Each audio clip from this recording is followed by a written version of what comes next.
नमस्कार, good morning. स्वागत आप सभी का हमारे यूट्यूब चैनल यूपीएससी वाला एस्पिरेंट में।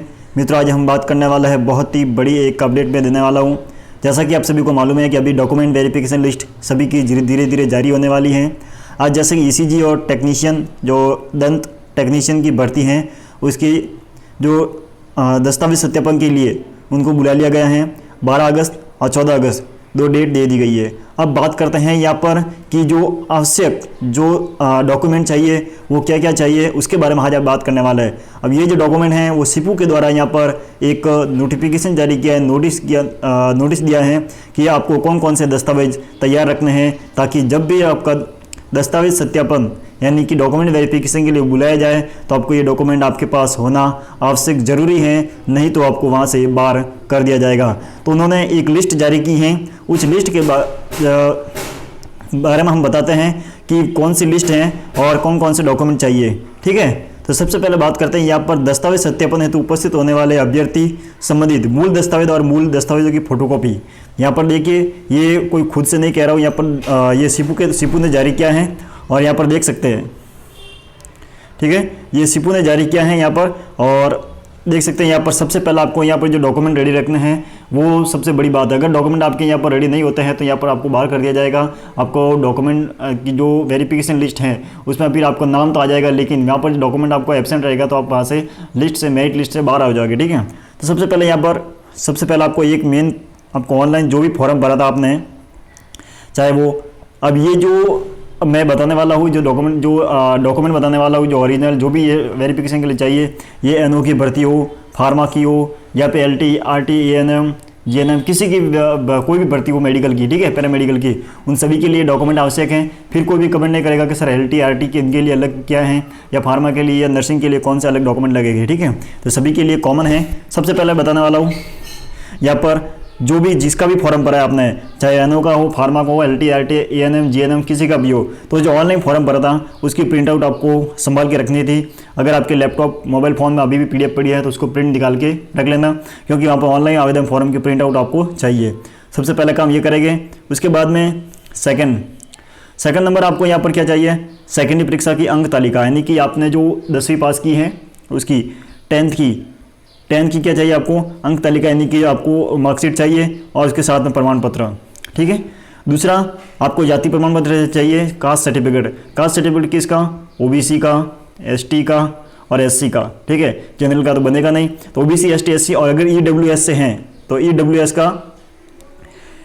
का यहाँ पर जाति प्रमाण पत्र यहाँ पर लागू होगा।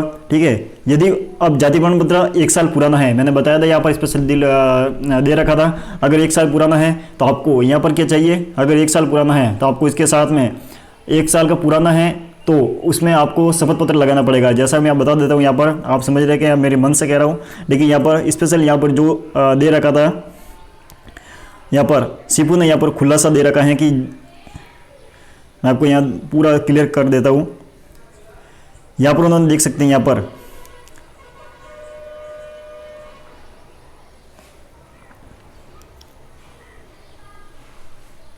ये देखिए, यहाँ पर बहुत ही क्लियर शब्दों में यहाँ पर लिखा हुआ है, आरक्षित वर्ग के अभ्यर्थी निर्धारित प्रारूप में राजस्थान राज्य के सक्षम अधिकारी द्वारा पिता के नाम से जारी जाति प्रमाण पत्र प्रस्तुत करेंगे।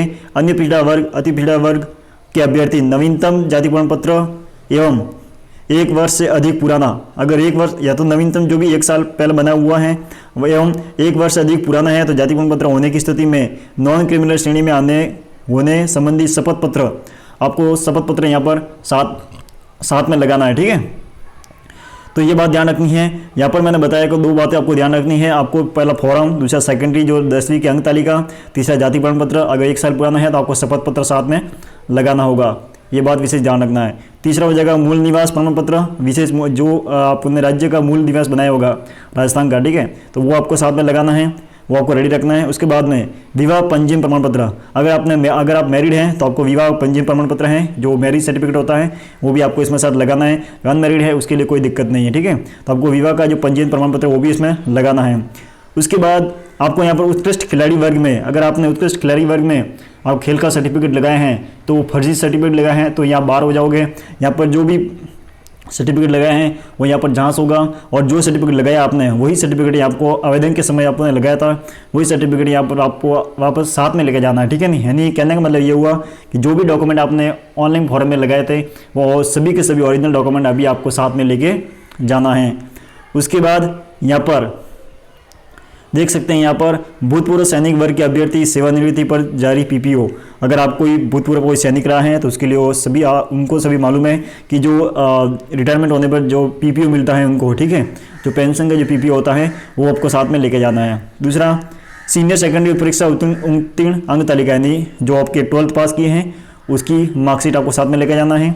उसके साथ में व्यावसायिक योग्यता परीक्षा उत्तीर्ण अंक तालिका, जो भी आपने अगर कोई भी डॉक्यूमेंट साथ में लगाए हैं व्यावसायिक, जैसे कि आपने यहाँ पर देख सकते हैं, जैसे मान लो LT RT जो भी फार्मा की है आपने या फिर आप नर्सिंग की है, तो उन सभी की जो अंक तालिका, सभी की अंक तालिका साथ में लेके जाना है, चाहे वो आपने बैक आई हो, जितनी भी अंक तालिका साथ में है 1 2 3 4 5 जितनी भी सभी अंक तालिका यानी सभी की मार्कशीट आप लेके जाना है, first year second year final year तक, ठीक है। अगर बैक लगी है तो बैक की भी साथ में लेके जाना आपको, ठीक है। पूरी अंक तालिका आपको वहाँ पर चाहिए ओरिजिनल। राजस्थान की संबंधित काउंसिल का, और उसके बाद में जो 10वां पॉइंट है वो है कि जैसे कि आपने फार्मा के लिए फार्मा की है तो आपका RPC में काउंसिल जो RPC में यहाँ पर आपका क्या होता है वो रजिस्ट्रेशन होता है, तो आपको फार्मा का लाइसेंस भी आपको यहाँ पर जरूरी है।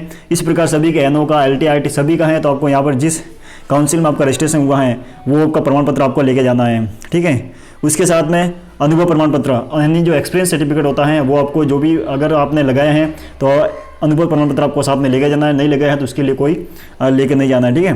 तो कुल मिलाकर ये जो 11 बातें मैंने बताई हैं वो डॉक्यूमेंट के लिए बहुत ही बड़ी इंपॉर्टेंट रहेगी, ठीक है। जिसमें सबसे पहले ऑनलाइन आपको जो फॉर्म वो हैं, जो अनुभव प्रमाण पत्र हैं, जो आपके जाति प्रमाण पत्र हैं, और भी जो मैंने बताया 10 12 की मार्कशीट, ये सभी तो ओरिजिनल आपको चाहिए, ठीक है।